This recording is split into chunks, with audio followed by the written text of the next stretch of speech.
Good evening. Here's the latest weather forecast. The Philippine Atmospheric, Geophysical and Astronomical Services Administration or PAGASA called for a press conference today due to the approaching tropical storm Hagupit.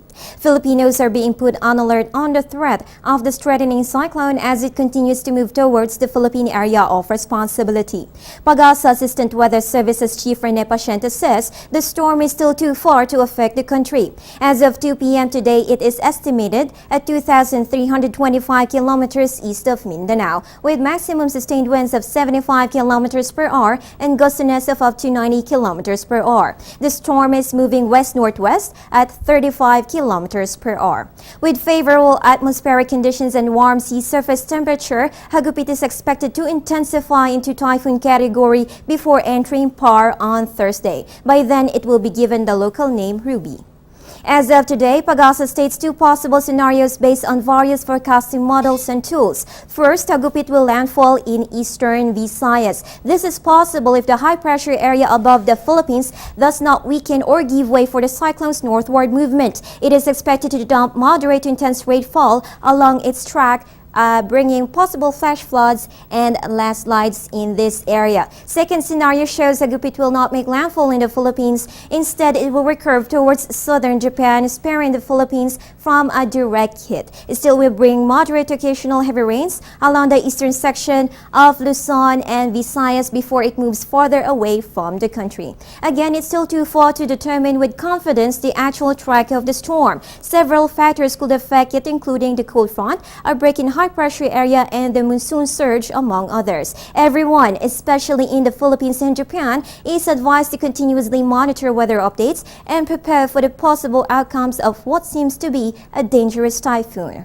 More about the weather coming your way when we return.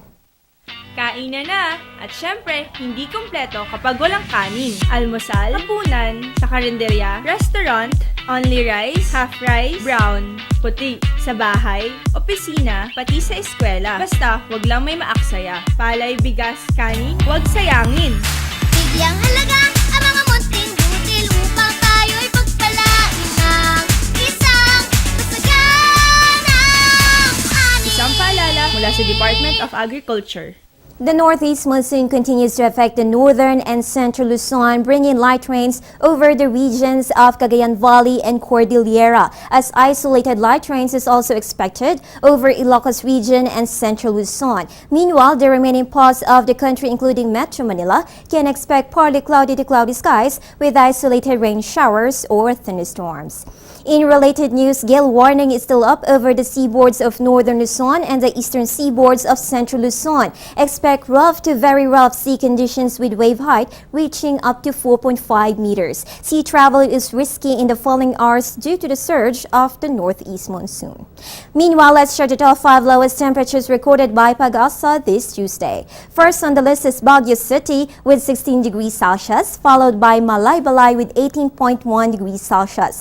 Third on the list is Basco Batanes with 19.5 degrees Celsius, as 23 degrees Celsius was recorded for Tuguegarao and Cabanatuan, as Apari and Cagayan de Oro both have 23.5 degrees Celsius.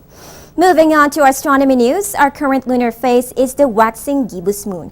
The gibbous phase occurs between the quarter and full moon stages, as waxing means growing or increasing in illumination. In this case, more than half of the moon can be seen and less than half is in shadows. On the other hand, we'll be seeing a full moon on Saturday. During the full moon phase, the moon and the sun are on a line with the earth in between. So as the sun sets in the west, the full moon rises, and when the sun rises again at dawn, the full moon is setting. This phase always comes about 2 weeks after the new moon, when the moon is midway around in its orbit of the earth.